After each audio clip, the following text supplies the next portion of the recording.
Hello, welcome to Web of Stories. My name is Melinda and I am here with my weekly wrap up. I also have, oh my goodness, one second here. I'm never quite prepared, am I? I also have my cat over here that's climbing on things. So if you hear crash or noise or cat shows up, that's what it is. Oh, one sec. Okay, I'm not just being festive. The cat was trying to eat this hat.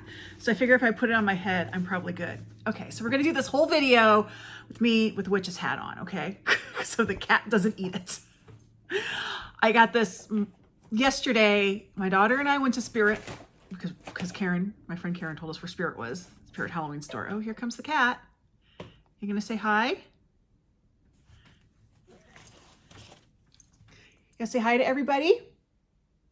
No? Yeah, that's what happens when you climb up here. You get to be in the video. Okay.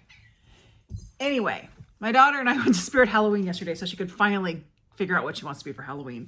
She's decided to be a plague doctor. Okay. Now the cat is back. Anyway, so she got like a plague mask and a hat that goes on it, and a robe that's nice and generic so we can use it again. And I got a witch's hat because I felt I needed a witch's hat. I really probably needed it for my video that went out, well, that I filmed yesterday, Thursday, but went out today, Friday, which was my witchy books hat, but a little late. Who cares?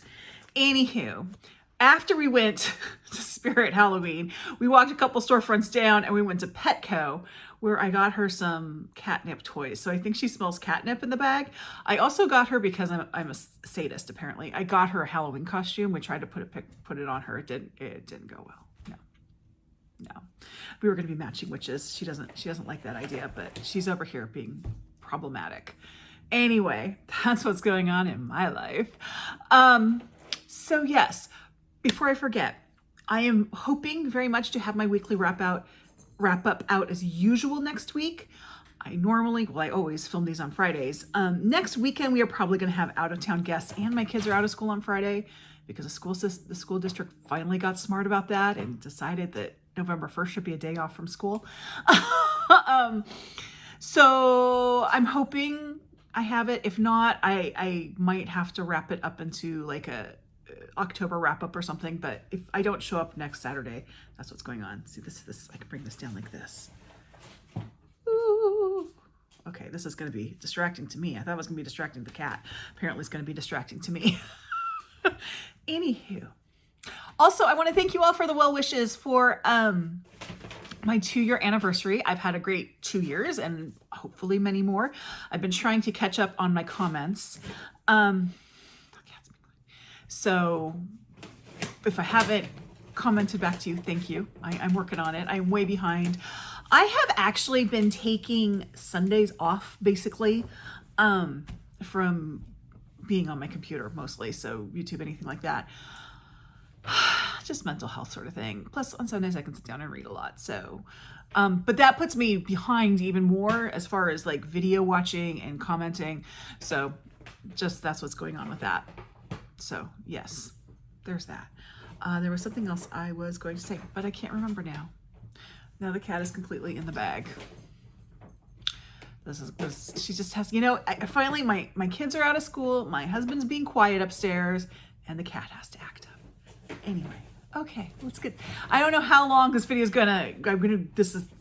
she's completely in the bag, how long I can do this. So let me just get to the books that I finished this week, because I do have things to say about these books. The first one, I finished 4 books this week. And the first one I've touched on a bit, in previous wrap-ups, but I'll do a little bit more, and that's Our Wives Under the Sea by Julia Armfield. So what I have said in past videos, and this is true, is that this is either the best time or the worst time for me to read this book, because I have friends who are going through some relationship things that some of the dynamics in that are the same as in this. I think ultimately it's good I read it now. It makes it hard for me to say, just judge this book. I don't say judge it, to articulate my opinion just on the book because it's so wrapped up in other things. I will say it's very well written. I recommend you read it. I mentioned it before, and Ellen at the Ellen Made Book Club said she was looking at it, but she was a little worried it was scary. this is an interesting book because it is very much horror in that in like what the paper definition of horror is, which is supernatural. There's some kind of supernatural thing going on. People aren't in control. The sort, there's these hallmarks in horror. And that's all there, but this is actually not a scary book at all. It's not at all scary, and it was not intended to be scary. It is disgusting a couple times, but it's not scary. So if you're staying away from this book because of that, don't worry about it. It is a horror, like on paper, it's a horror novel, but it doesn't have the horror effect of it. But I, as I said, I don't know. I think it was really good that I read this book right now. And I will read this book again in the future when I can kind of look at it just for the merits of the book. Hopefully sooner rather than later. So there is that one.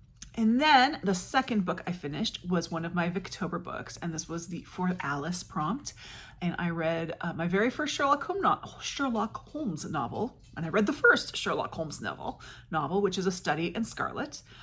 I'd mentioned in a previous video that even though I have seen the Benedict Cumberbatch, Martin Freeman Sherlock show, I've seen the Robert Downey Jr., Jude Law Sherlock movies, I've just seen lots of Sherlock stuff around. Reading this in my mind, I saw Sheldon and Leonard.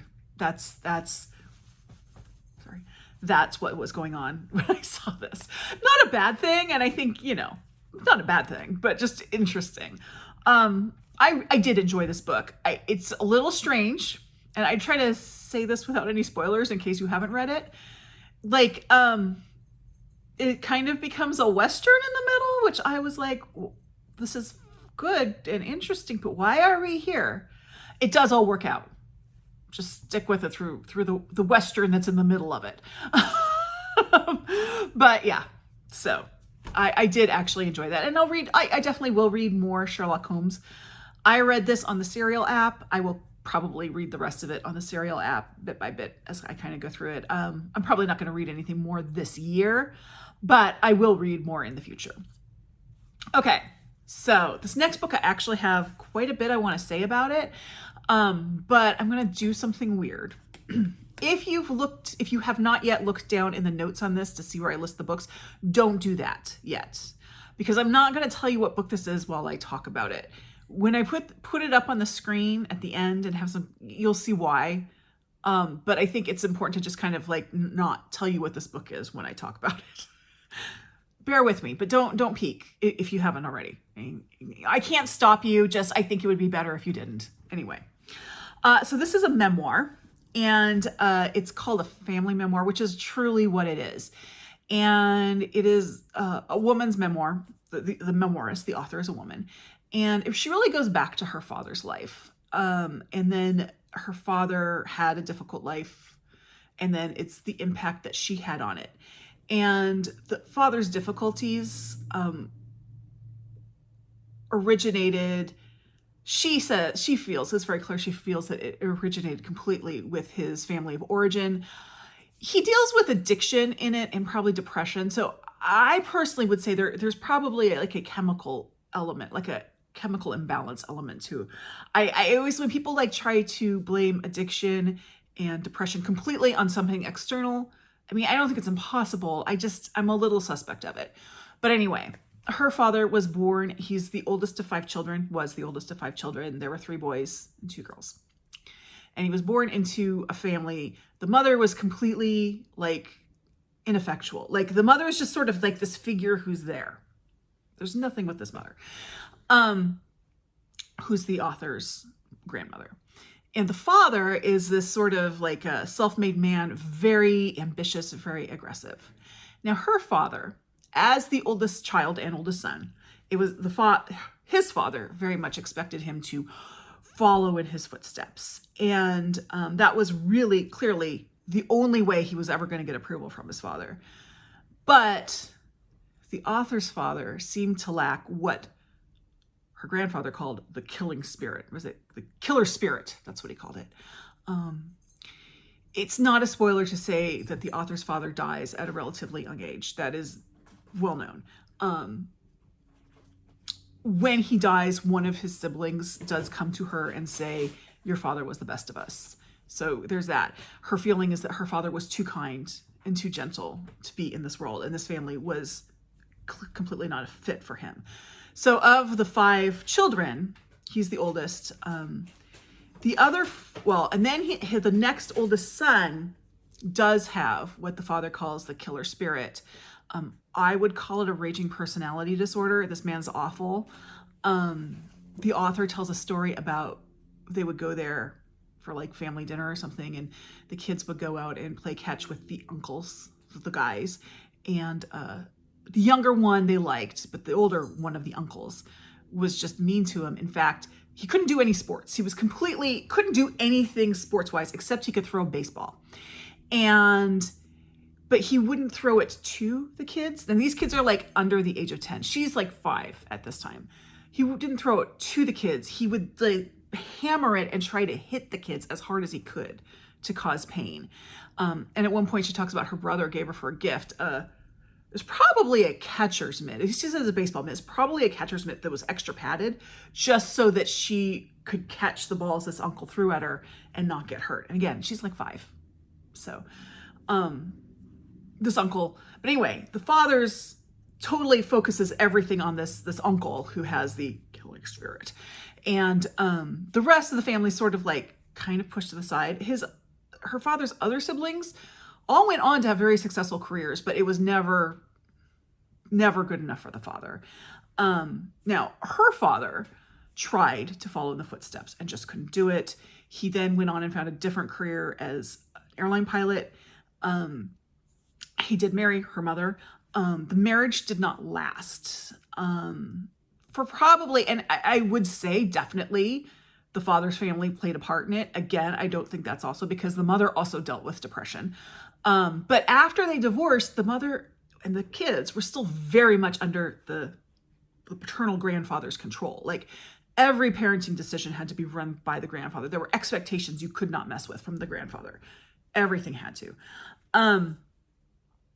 So the author is very wrapped up in this family. To be fair, her maternal side of the family is not in the area. They're like elsewhere. So geographically there's that too, but her whole life is rolled up into this family. And so the family itself is horribly dysfunctional, but then also her father is deemed by the grandfather to be such a failure that he treats him horribly. The favored son treats him horribly. The father deals with addiction, a lot of addiction. He can't ever seem to get his life going. He tries to have different careers, but the grandfather just stops it and says, you have to live at home, and kind of hides him around at house like he's some kind of shame. And so growing up, the author sees this and she has to deal with this, but she also has to deal with her mother, who's horribly depressed. And she has needs too. She has some medical needs that are not being addressed. And she goes through a lot of these things. And then we fast forward to her as an adult. So she was 16 years old when her father died. And we kind of get up through her father's death and a little bit of like how she dealt with it afterwards. This is an anecdote that kind of explains this. So she's at boarding school when her father dies. And one of the counselors or whatever it is, like one of the older students comes in and says, you have this message. You need to call your mother or your grandfather. She doesn't know what this is. So she keeps trying to call her mother and she's not getting any answer at all.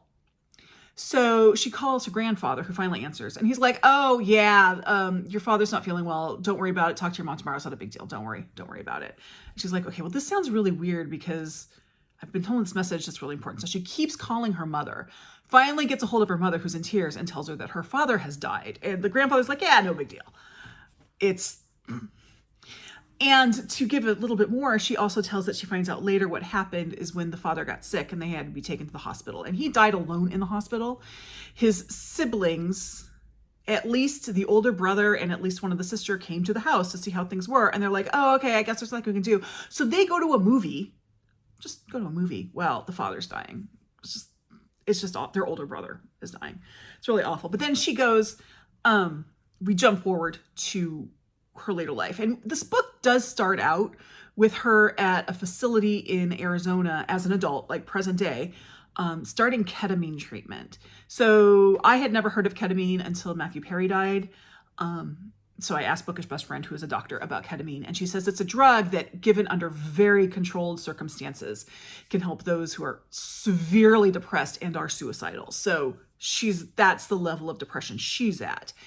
And that's where we start. And she comes back to that. And she's, for reasons, unable to escape her family. And so she is still dealing with this. And yeah.